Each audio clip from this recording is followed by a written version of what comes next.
Tapi ya begitulah gitu ya, kamusnya berbeda, angka-angkanya berbeda antara kita dengan para pendukung Prabowo. Memang seberbeda itu.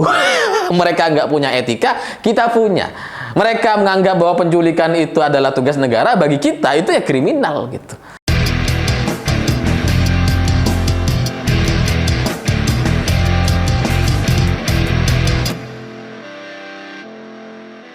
Selamat malam semuanya. Mulai hari ini sampai bulan Februari mendatang, nampaknya para pendukung Prabowo mulai dari jubir sampai buzzer-buzzernya ini harus kerja keras. Karena Prabowo Subianto sudah kembali kepada setelan pabriknya. Sudah menunjukkan karakter dan watak aslinya. Karena setelah debat Capres kemarin, Prabowo berkali-kali menyampaikan blunder. Ya sama lah seperti Pilpres sebelum-sebelumnya gitu ya. Yang namanya Prabowo itu ya memang temperamen, marah-marah dan suka memaki-maki. Nah sekarang gitu ya, yang sudah di branding gemoy, bijak, lebih adem, santun dan sebagainya, tapi semua branding yang dilakukan selama berbulan-bulan itu akhirnya hancur dalam debat Capres kemarin. Dan bahkan masih dilanjutkan dalam rapat internal Partai Gerindra yang videonya bocor. Jadi Prabowo masih memaki-maki ndasmu. Ndasmu. Jadi kata-kata kasar Prabowo itu ternyata masih sama seperti Pilpres sebelumnya gitu ya. Yang sebelumnya juga pernah bilang ndasmu ekonomi naik gitu ya. Nah, sekarang lain lagi, ndasmu etik. Ya sama sih, sama-sama ndasmu gitu ya. Nah, dari sini nampaknya jubir dan para buzzer, para pendukung Prabowo ini harus kerja keras untuk menjelaskan bahwa ndasmu itu nggak kasar. Ya karena kalau bagi kita bahasa ndasmu itu kasar gitu ya, bagi mereka itu nggak kasar. Itu cuma bercanda, bercanda. Ya tapi penjelasan-penjelasan mereka yang kemudian coba memberikan gambaran bahwa di kalangan masyarakat katanya biasa menggunakan ndasmu ketika bercanda dengan temannya gitu ya. Mereka ini nampaknya nggak paham soal konteks dan tempatnya. Kalau ada rakyat biasa yang bercanda dengan temannya dan kemudian menggunakan ndasmu ya, ndasmu baju, ndasmu peyang dan sebagainya gitu ya. Itu mereka sampaikan karena mereka tidak punya beban jabatan, karena mereka tidak mengemban amanah apapun. Karena mereka adalah orang biasa, rakyat jelata yang bebas sebebas-bebasnya. Sementara Prabowo Subianto, dia adalah seorang menhan, dia adalah seorang menteri, dia adalah ketua umum partai, dan hari ini adalah seorang calon presiden. Maka pertanyaannya, apakah kemudian situasinya mau disamakan? Prabowo sebagai capres mau disamakan dengan rakyat jelata yang tidak punya jabatan apa-apa? Kalau ini mau disamakan, itu kan artinya Prabowo sebagai capres, sebagai menhan, sebagai ketua umum partai hari ini tidak pernah pantas untuk mendapatkan semua posisi itu. Karena levelnya adalah rakyat jelata yang bebas dan tidak punya beban amanah apa-apa. Itu kan logikanya gitu. Kalau mau disama-samakan. Ini kan berbeda gitu. Masa menteri bilang ndasmu? Apa-apaan ini?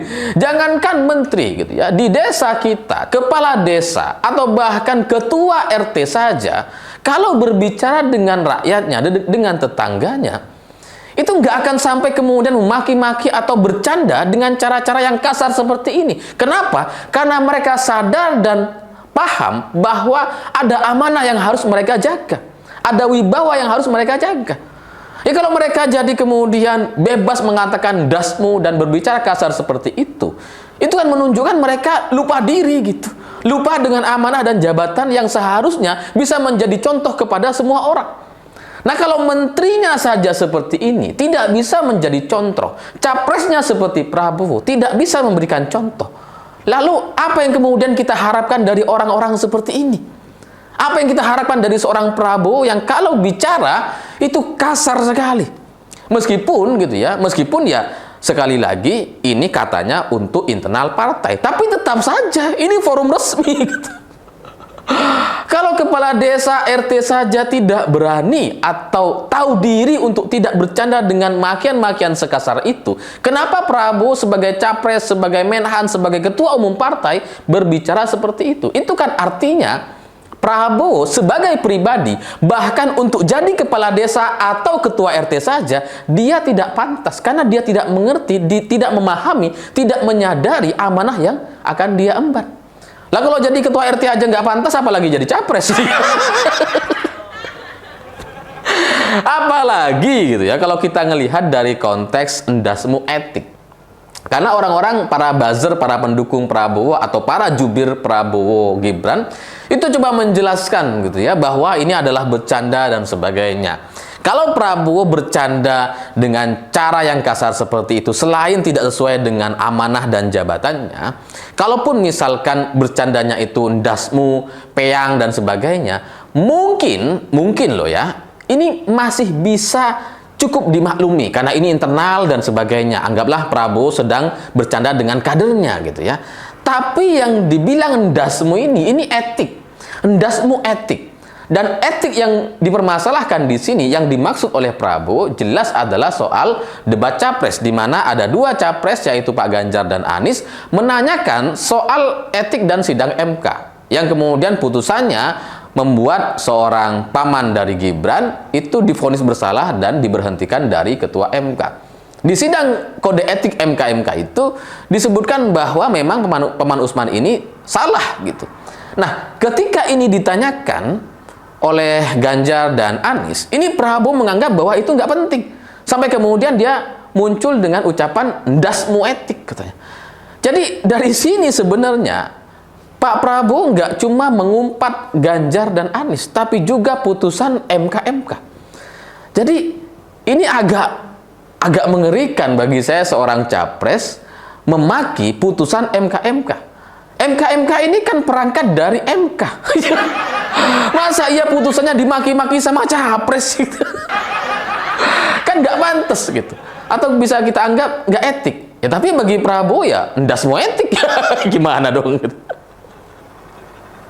Jadi bagi Prabowo mungkin etika itu dianggap nggak penting, etik itu ya nggak penting. Lalu dia pertanyaannya selanjutnya, dia mau capres dengan jalur yang seperti apa?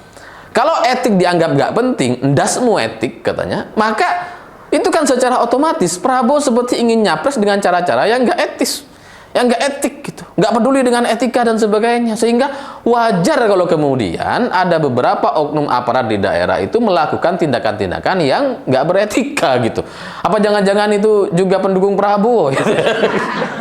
Yang baliho-baliho Ganjar diturunin gitu ya, digeser katanya, dipindahin, dicopotin.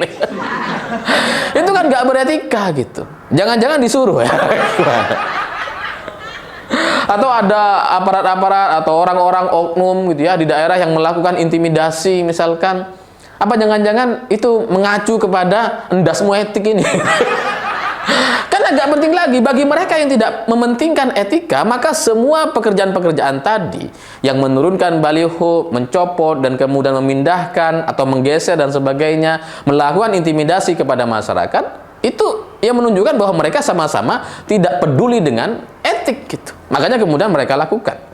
Jadi ya mungkin dari sini memang ada perbedaan antara kita orang normal dengan kelompok Prabowo dan pendukungnya gitu. Karena kalau dalam kamus kita penculikan itu bagian dari tindakan kriminal, tapi bagi para pendukung Prabowo, oh enggak, itu bukan kriminal, itu tugas negara. itu beda kamus kayaknya. Kalau bagi kita mengucapkan ndasmu etik itu adalah makian kasar, bercanda, atau bukan suatu yang seharusnya bisa disampaikan di forum resmi seperti itu. Tapi bagi Prabowo itu bercanda katanya. Jadi santuy di level mereka itu ya ndasmu etik, tapi bagi kita itu tidak bisa kita anggap sebagai santuy. Dan mereka juga nampaknya punya angka-angka yang berbeda, karena ndasmu etik ini kemudian diklaim 1000% bercanda. Setahu kita persen itu ya cuma sampai 100, bukan 1000 ya. Tapi ya begitulah gitu ya. Kamusnya berbeda, angka-angkanya berbeda antara kita dengan para pendukung Prabowo, memang seberbeda itu. Mereka nggak punya etika, kita punya. Mereka menganggap bahwa penculikan itu adalah tugas negara, bagi kita itu ya kriminal gitu.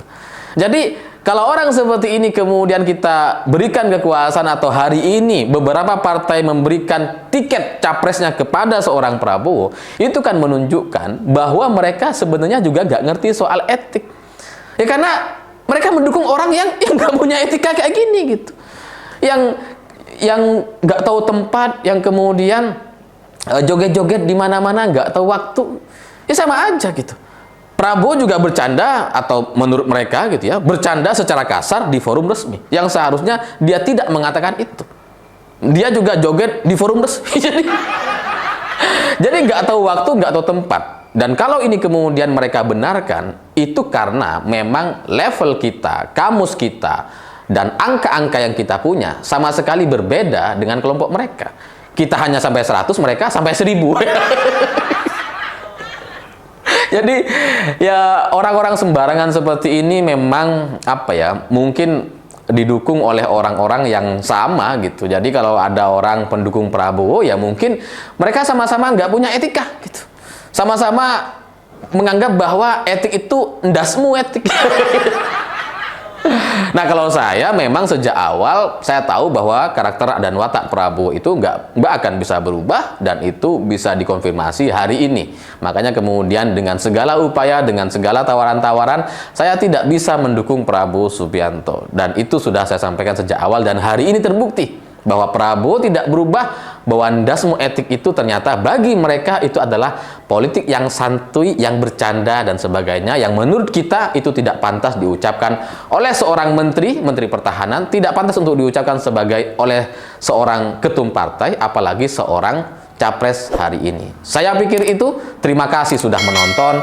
Begitulah kura-kura.